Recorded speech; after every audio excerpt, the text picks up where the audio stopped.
세상 사람들 중에는 우리의 삶이 전쟁과 같다 표현하기도 합니다. 그런데 깊이 생각해 보면 이 말이 틀리지 않지요. 사람이 태어나 살아가면서 얼마나 많은 경쟁을 합니까? 운동 경기에서 이기고 지는 것만이 아닌 성적이나 실력 등 학교나 사회생활을 하며 계속 경쟁해야 합니다. 힘겨웠던 학창 시절을 끝나기도 무섭게 대입이라는 입시 전쟁이 기다리고 있습니다.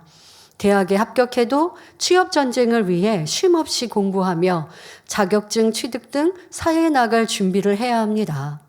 취업은 얼마나 치열하고 고생스러운 전쟁입니까? 취업 전쟁에 안전하게 승리했다 해도 회사에서, 사회에서 살아남기 위한 보이지 않는 전쟁은 계속됩니다.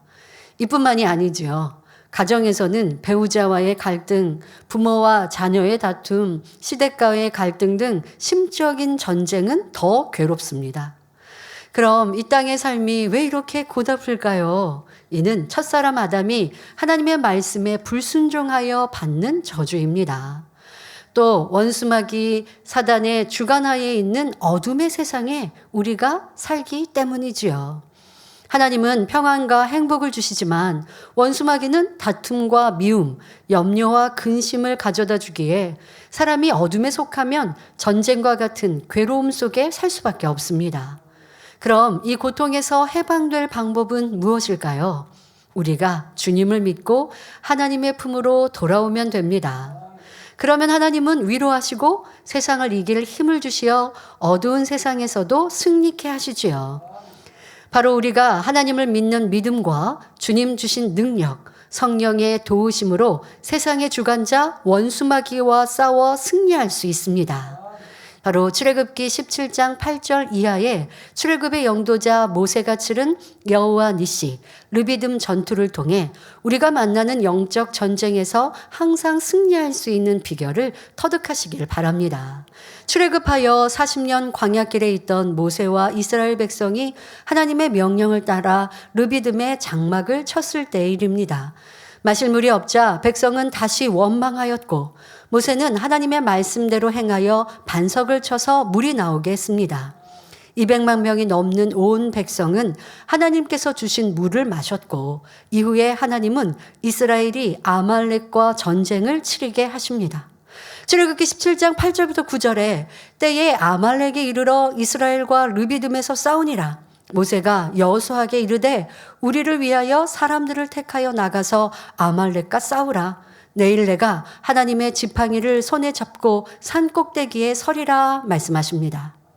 치밀하게 전쟁을 준비해서 공격해오는 아말렉을 대항하여 이스라엘은 광야에서 생활하며 전쟁 무기와 물자가 턱없이 부족했습니다.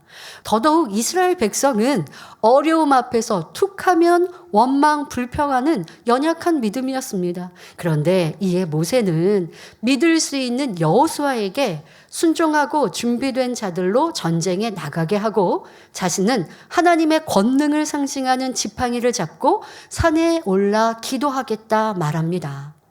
이어지는 10절부터 12절에 여호수아가 모세의 말대로 행하여 아말렉과 싸우고 모세와 아론과 훌은 산 꼭대기에 올라가서 모세가 손을 들면 이스라엘이 이기고 손을 내리면 아말렉이 이기더니 모세의 팔이 피곤함에 그들이 돌을 가져다가 모세의 아래에 놓아 그로 그 위에 앉게 하고 아론과 훌이 하나는 이 편에서 하나는 저 편에서 모세의 손을 붙들어 올렸더니 그 손이 해가 지도록 내려오지 아니한지라 기록되어 있습니다. 현실로 볼 때는 아말렉과의 전투의 승리가 어렵지만 모세는 전쟁은 하나님께 속한 것을 확신했기에 하나님의 권능을 의지해 권능의 지팡이를 잡고 기도하며 하나님만 의뢰했습니다. 이런 모세의 믿음과 여호수아의 순종이 어우러져 놀라운 일이 일어납니다. 도무지 이길 수 없을 것 같은 전쟁인데 모세가 팔을 들어 기도하면 땅에서 적군과 싸우고 있는 여호수아와 이스라엘의 장정들이 이기는 것입니다. 자, 그런데 이 전쟁이 순식간에 끝난 게 아버지 하지 않으시고요. 시간이 그만큼 흘러갑니다. 그러니 손을 들고 기도하던 모세의 팔이 피곤하여 손이 내려오지요. 자, 그러니 손이 내려오니 우세하던 이스라엘 아군이 이내 지는 것입니다. 자, 이를 보고 영적인 원리를 깨달은 아론과 훌이 모세의 양옆에 서서 모세의 팔을 들어 그 손이 내려오지 않도록 붙들어 주었지요. 여러분, 이것이 영적 전쟁에서 승리의 비결이며 영계의 법칙입니다. 원수마귀와의 영적 전쟁에서나 영혼 구원, 선교 등 하나님의 일을 이룸에 있어서도 사명을 감당할 때 열매를 내는 것도 자신의 열심과 수고로 이룰 수 있는 것이 아닙니다. 오직 하나님을 의뢰하는 믿음과 그 믿음으로 구하는 기도, 여기에 순종의 행함이 있을 때 하나님께서 역사하시어 열매를 풍성히 거둘 수 있는 것입니다. 특히 교회, 하나님의 일을 이룸에 있어서는 경험이나 지식, 물질, 사람의 힘과 능력으로 이루는 것이 아닙니다. 하나님께서 기뻐하시어 친히 역사해 주셔야 합니다. 그리고 우리는 하나님의 뜻에 맞게 순종하며 나아갈 때 하나님의 능력을 체험할 수 있는 것이지요. 그런데 하나님의 뜻에 순종했는데 승리하는 것이 아니라 패배한 것 같이 보일 때도 있습니다. 순종했으니 형통해야 하는데 반대로 어려움이 오고 핍박이 오는 것 같습니다. 하지만 이때도 하나님의 사람들은 조금도 의심치 않고 주어진 고난도 감사하며 하나님을 의지합니다. 그럴 때 온전한 승리를 거두는 것을 볼 수 있습니다. 오늘날도 하나님의 나라, 영혼 구원을 이루는 하나님의 일은 영적 전쟁터입니다. 에베소서 6장 12절에 우리의 씨름은 혈과 육에 대한 것이 아니요 정사와 권세와 이 어두움의 세상 주관자들과 하늘에 있는 악의 영들에게 대함이라 하신 대로 하나님의 권능을 행하며 생명을 얻게 하는 복음을 전할 때 권능이 두려운 원수마귀는 세상의 힘을 이용하여 하나님의 사람들을 방해하고 핍박합니다. 만민은 그동안 해외연합대성회를 준비할 때마다 당의자님께서 특별하게 산상기도를 올리셨고 성도님들은 원장님과 함께 특별 다니엘 철야를 드렸습니다.